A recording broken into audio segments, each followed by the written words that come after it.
All right, what's up, guys? It's Park with the Social Anxiety Remedy, and today is part 2 of making friends and building rapport and connections with people when you have social anxiety. Okay, so if you haven't seen the part 1 that we did yesterday, make sure that you go back so that you know what we're kind of going over and what we're talking about. So in today, what we're really going to be learning is the 5 things that you can kind of finagle your way into a conversation with somebody that you're not that close with yet, and how that by knowing these things about this person that you're going to find out, you're going to be able to be closer to them than some of their closest friends already. Because like we're going to be going over in this study on these slides that you're going to see, we really don't know people as much as we'd like to. Okay, so we're going to really be able to build off of that and use that as a major advantage for us. Okay, so just going over what we went over yesterday within the 4 specific factors that help, avoid resistance and create rapport. Okay, if you can start having shared goals with these individuals, okay, going out and having this shared goal, finding common enemies that you can kind of like build off of your hatred towards people. I know it sounds strange, but this is what, some of the strongest bonds happen with, when it comes to like politics or elections, like common enemies is something that people really bond off of.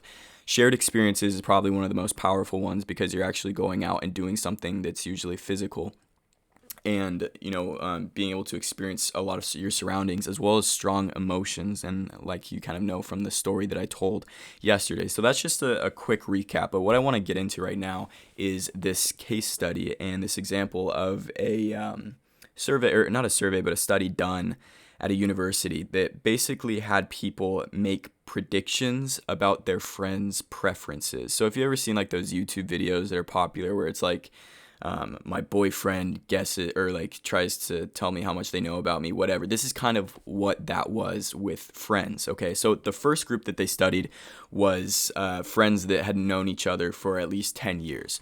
Okay, and then the second group was friends that had known each other for only 2 years. Okay, so that's kind of how it was, and what they went about did is was trying to see if they knew the person as much as they really thought they would. So they asked, each person was asked before, how accurate they think that they were going to be, like how accurate they were going to know each of their friends' answers. And every single person within the study said at least 60% accurate. Okay, no matter what, they said they would be at least 60% accurate. Okay, but what's funny is that the group that knew each other for 10 years, okay, the person that knew his friend for 10 years or her friend for 10 years, they were only 36% accurate. Only 36% accurate. What's even stranger is the second group was actually 42% accurate, and they had only known the people for 2 years. Okay? So just try to think about that for a second. So in my opinion, the predictions of these people, I think they sucked, okay? Like if you really tune in and listen to people and really hear past their words and, what they're saying, the things behind their words, you can learn so much. And so the results really spoke loudly about a deep human truth. And most of us, we tell ourselves that, we mostly know we mostly know people around us and the majority of the things that they do, what their interests are, who they are as a person. But the reality is we just don't, okay? And to me, that's excellent news. And so here's why. It means that there's never been a better time to really learn about our friends and our family and, new strangers that we want to become friends and want to become a part of our lives, and powerful connections and maybe business partnerships, relationships or whatnot, okay? It's never been an easier time to be able to do that and leverage one of our greatest gifts, okay? It's our ability to cultivate this curiosity. And cultivating curiosity, it's going to help build rapport because people love when others are curious about them. Okay, we love it when people actually ask us questions about what we do and where we're going and, what we're passionate about and what might be important to us, okay, whatever that may be. And almost everyone enjoys being in the spotlight just as long as it's in a comfortable way, right? Just a controlled and very calm and comfortable way, and you're not just being, thrown out in the middle of things. Cultivating curiosity, it's going to help build rapport because people love when others are curious about them. Okay, we love it when people ask us questions about what we do and, where we're going, what we're passionate about, and what's really important to us. And almost everyone enjoys being in the spotlight, just as long as it's in a comfortable way. Okay, I have a friend who actually keeps this short list in his head. Okay, and when he meets someone new, he says that if he can walk away just from the first conversation, having learned these things up on here that we're going to get into, that he can actually become as close to them as one of their closest friends, okay? And it's literally like in a matter of minutes. And it's not in an ingenuine way either. So he's personally, he's a really good businessman, a really good salesperson. And so what he does is he implements some of the things that we were talking about earlier yesterday, as far as like shared experiences and whatnot. But when you don't have that much time and you're just in a quick one-on-one setting with somebody with one conversation, if you can have these things that are on the slides, okay, I'm going to go over them right now.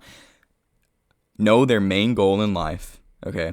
Know the thing that they fear the most. If you can know their greatest passion, if you can know the names of their family members, and if you guys can share at least one inside joke with them, okay, you are going to be as close, if not closer, than some of their closest friends in their life right now, okay? And that's because the majority of people, we really don't know this about our own friends, okay? You might think you do, but if you really listen, you're going to be able to hear their actual main goals and their actual passions and fears, because a lot of times they're hidden when you don't feel comfortable with another person. We're not able to allow other people to do so. Okay, and not really listen. So it's not in, like I said, it's not in an ingenuine way at all, because he's not just trying to push these phrases inside of a conversation. He's not going up to somebody immediately and being like, hey, what's your main goal in life? Hey, what's the thing that you fear the most? What's your passion? Blah, blah, blah, blah, blah, right? He's able to just naturally flow the conversation like this. And when I was thinking about it, I was like, okay, he uses it for sales mostly, but you can really use this in conversations with, like I said, with trying to meet new people, because it's going to really put you as a person that, other people can say, wow, this person really listens. Wow, I really gave this person a lot of information that I usually don't. Why? I just trust this person. I really tell this person a lot of things. Okay, and when you're able to do that, it builds bonds so much quicker, and you're going to become somebody that people look at and it's like, wow, this is a really cool person. So you might be thinking, like, how do I steer the conversation to talk about these questions, right, in a real natural way? Well, it can be pretty easy, okay? If you want to find out someone's passion, it's an easy transition that you can actually make inside of a conversation. Say you're having a conversation about basketball or something, okay? This is just a complete example. You can use it in any way, but this is really to show you a nice, easy transition and example that you can make. Well, you're talking about, one of the best players in the NBA, right? Steph Curry. Okay, I don't know that much about basketball, right? This is just an example, but you can just say, what I love most about Steph Curry? I read that his workouts are actually just crazy. Like, he shoots 1,500 shots a day. Like, that dude is just so passionate about what he does. What about you? Have you ever had anything in your life that you were that passionate about? And the person that you're talking to, okay, they might even take a step back first, because they've never actually had anyone show that kind of interest in them before. And after a second or two, they're going to see that your body language, right, it's not leaning in or seeking any kind of validation or approval. And then they're going to realize that this could be a great conversation, that I'm going to dive into this. And because of that, because you have a great body language and you have the social skills that a lot of them we've talked about already, the tonality, okay, the speed and the pitch of your voice, and not leaning in, then it's really going to be a great conversation, okay? Because the number one thing, it's not, even though I'm talking about the short list that we're going over, the main thing is still body language and your vocal tonality. These are things that you can implement to kind of just set the motion and get this wheel spinning. But if you're going in this in a way that's really needy and really trying to validate yourself, and you need to have a good conversation with this person or else, then it's not going to go well, okay? And so if you if you've seen some of the podcasts that I've done already on the body language, if you haven't, make sure you check that out. But if you really want to go in depth, then make sure you check out that that webinar and that training that I just did. It's going to be linked in the description below, and we really go into a lot of the subcommunications and these small, minute details that you can start to implement right now in your body language, in your vocal tonality, that's going to have an extreme impact on not just the way that other people view you, but also how you view yourself, how your own thoughts work, how your own emotions work as well. Okay, so that's going to be in the description below.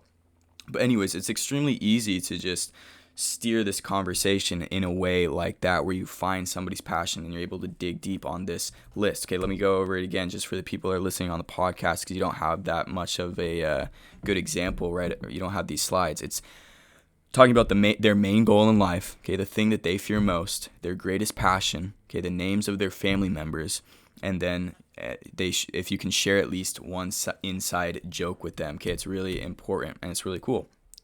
So my favorite all-time question to ask people, seriously, you can never go wrong with this, is just simply, so what are you trying to do with your life? Okay, it's so simple, and it really just cuts, right to the heart of it. And if you can remember the acronym AAJ, okay, and it stands for aims, ambitions, and joys, then you're not going to go wrong. Okay, if you can really start to talk to people about their aims, their ambitions, the things that they enjoy in life, a lot of their future pacing and whatnot, and future pacing of you inside of it. And remember, the most important thing as well is to make sure that you are fun, passionate, and carefree. Okay, that's, if you are fun, passionate, and carefree, you're going to end up making the conversation about people's aims, ambitions, and joys, and not the negative shit that goes on in life, and being so negative in every way. People don't want to surround themselves with that. People want to surround themselves with other individuals who are fun, okay, who make the conversation fun, who make life fun, who make life interesting in their boring everyday lives that every single person is usually living. Fun, passionate, okay?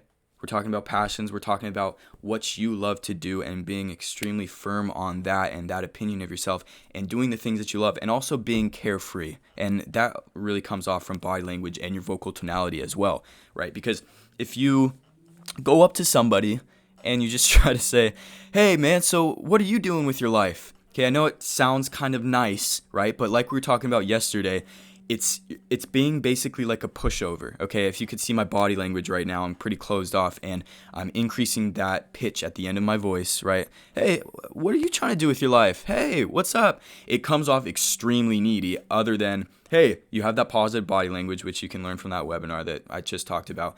Hey, so what are you doing with your life?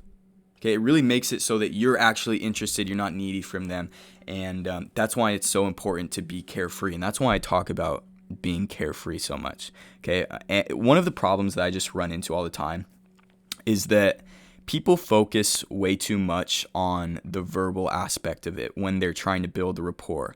Okay, they might just they just forget about these nonverbal things, and it's unfortunate. But one of the things that you can actually do right now that's just pretty simple is you can start mirroring people. Okay, you can start mirroring how their body language is towards you. Okay, and by doing that, you have an immediate rapport. Okay, you're not out of sync. It's kind of like if you were standing talking to somebody sitting down, like right in front of you. Okay, it'd just be weird. The dynamics would be weird. You want to be level with people as well, and that's where that rapport comes in. Okay, so right now I'm gonna get into the 5 rapport energizers, okay, that really build it extremely quickly so that you can start having these powerful connections with people.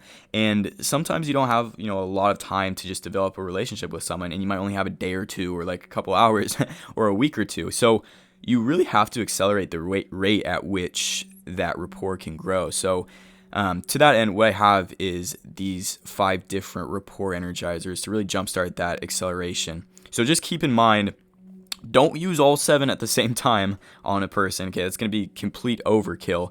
But make sure that you pick 1 or 2 that just work best in the given situation. Okay, so right now we're going to be going over confessions, sharing a secret, recognition, reciprocity, and breaking rapport. Okay, I'm going to go into a little story for each of them. Okay, so when it comes to confessions, So this one comes courtesy of Warren Buffett. So I'm sure you guys all have heard of Warren Buffett. Very quietly mastered rapport. Okay, every year Warren Buffett, he writes a letter to all of the Berkshire Hathaway stockholders, kind of just detailing their previous year and their current state of the company and what lies ahead and blah blah blah blah blah. And every single stakeholder, they like really look forward to that letter because it's the one time of the year that they're gonna get to hear from Buffett directly.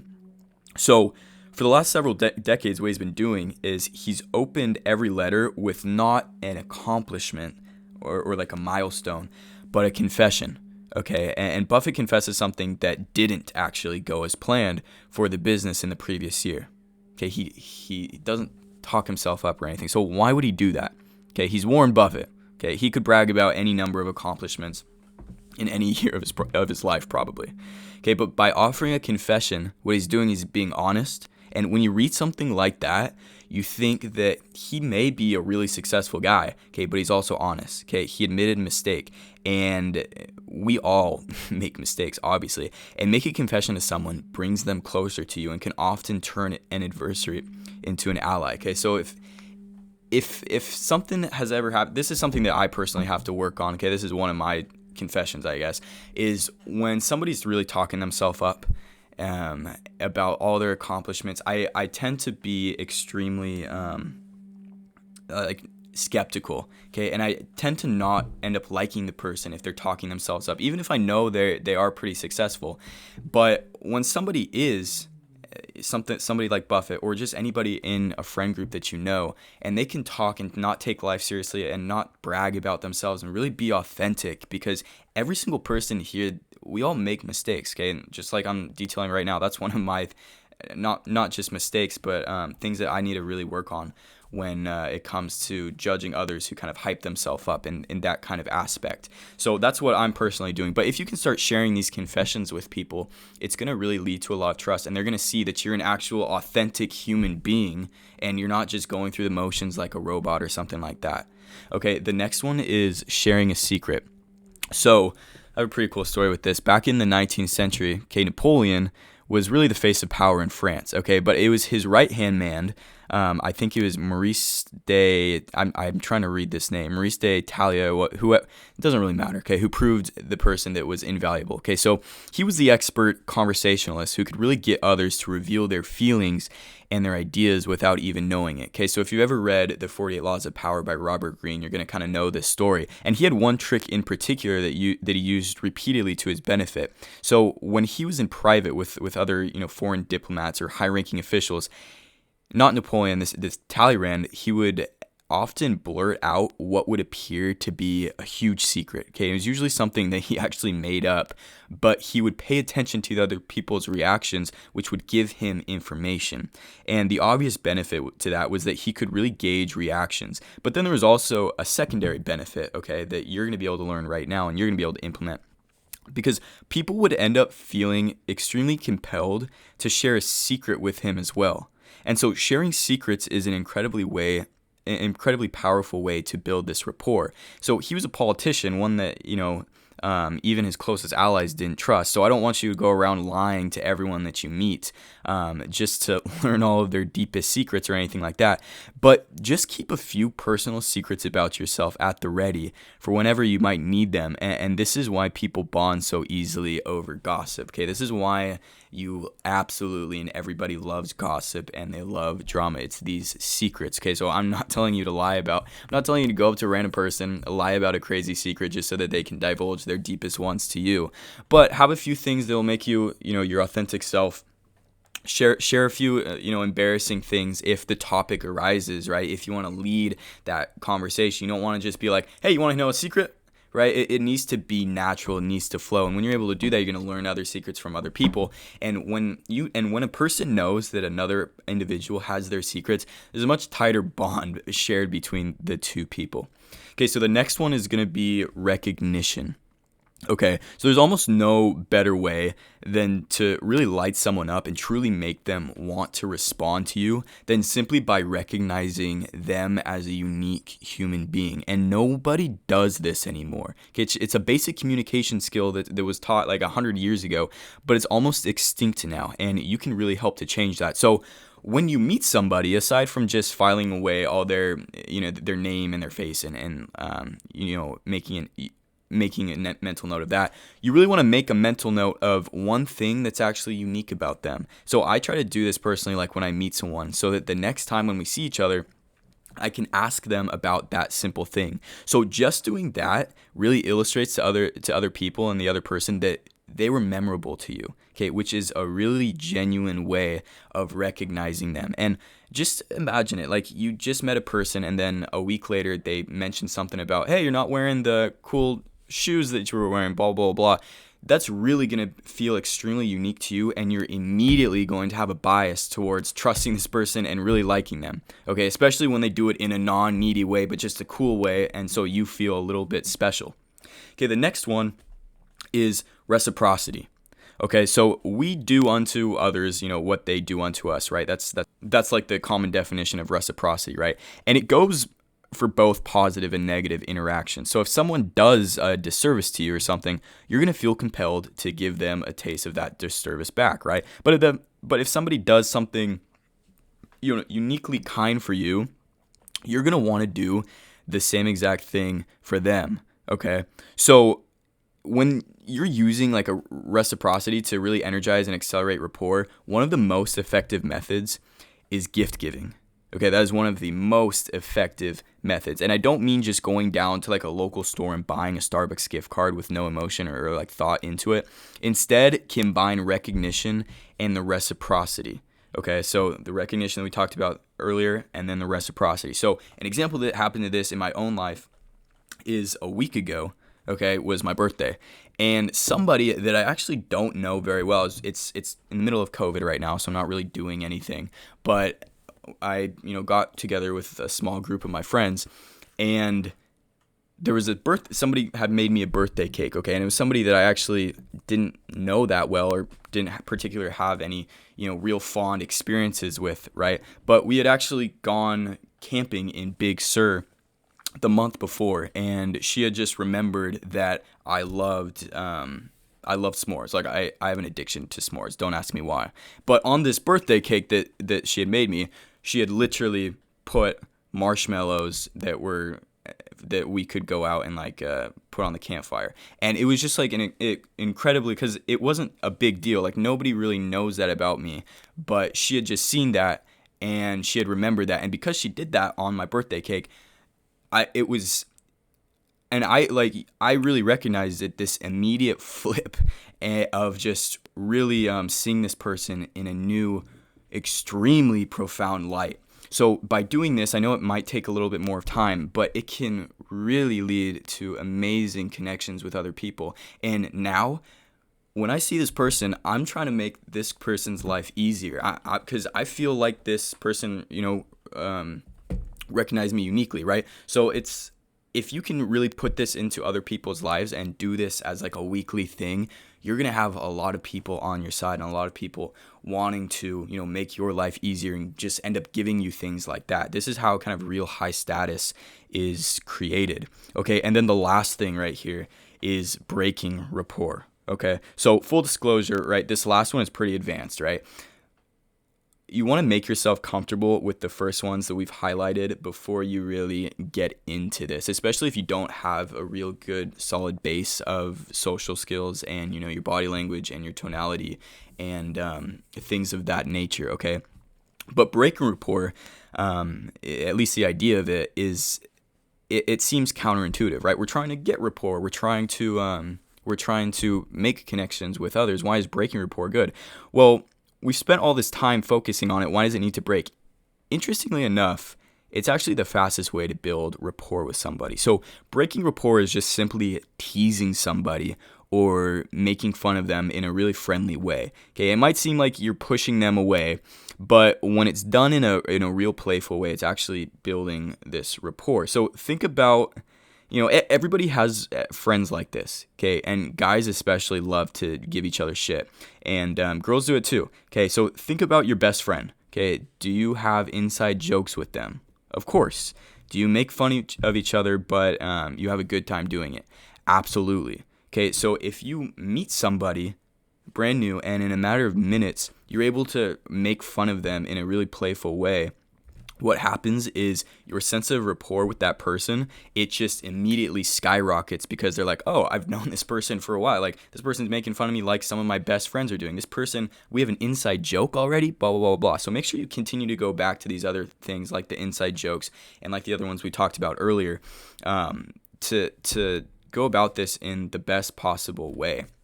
Okay, so that's for confessions, sharing a secret, recognition, reciprocity, and break rapport. So I hope you got a lot of ideas when it came to that, okay?